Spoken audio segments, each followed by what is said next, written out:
Last month, Iranian-backed Hamas terrorists slaughtered over 30 Americans and 1,400 Israelis. These depraved savages raped women, murdered children, and executed entire families, burning some of them alive. The dead are still being identified, and families are still grieving unbelievable heartbreak. Yet over the weekend, former President Barack Obama discovered complexity and ambiguity where there is none in these attacks. He said that we, quote, have to admit nobody's hands are clean, that all of us are complicit to some degree, end quote. What Barack Obama said over the weekend might pass for profound at cocktail parties on Martha's Vineyard or on podcasts with sycophantic former staffers, but is also delusional and morally obtuse. Put simply, it's a confession of a guilty man attempting to implicate others. Because we're not all complicit with Hamas's massacre of Jews, but Barack Obama sure is. No American president did more to embolden and enrich Iran and its terrorist proxies than Barack Obama. Indeed, his entire Middle East policy was crafted to appease Iran.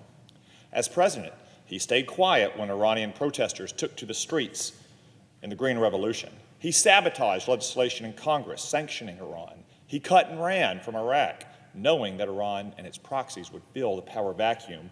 He refused to enforce a self-drawn red line and stood by as Syria disintegrated into a geopolitical Chernobyl because Bashar al-Assad is an Iranian puppet. He consistently undermined Benjamin Netanyahu, Iran's chief nemesis in the region, and even refused to veto a United Nations Security Council resolution condemning Israel. And of course, he negotiated the disastrous Iran nuclear deal, handing the Ayatollahs over $100 billion in sanctions relief. Barack Obama single-handedly saved the Iranian economy and harmed diplomatic relations with our allies in Saudi Arabia and Israel. When he left office, the Middle East was in flames and Iran was on the march.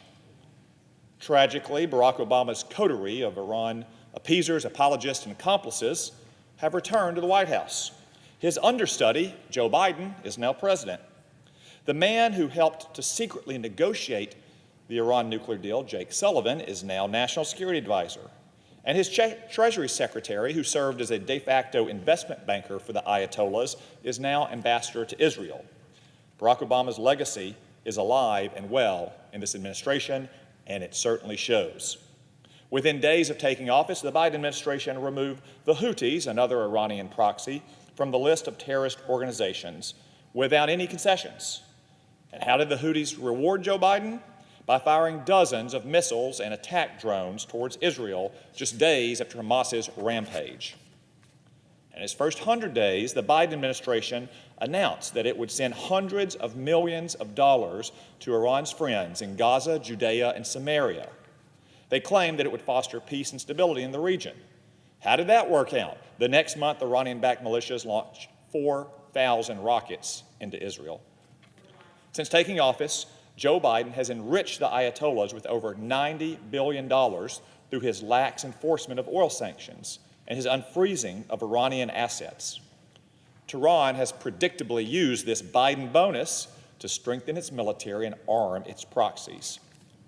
Just last year, Iran doubled the budget of the Revolutionary Guard Corps, the shock troops of its terror regime, and it more than tripled its support for Hamas's military brigades.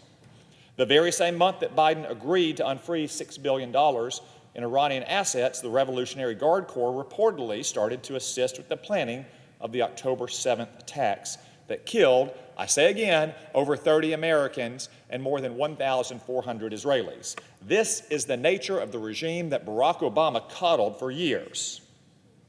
It is the nature of the regime that has dispatched its proxies to attack American service members over 110 times since Joe Biden took office. Let me say that again, Iran's proxies have attacked American troops and positions in the Middle East over 110 times since Joe Biden took office.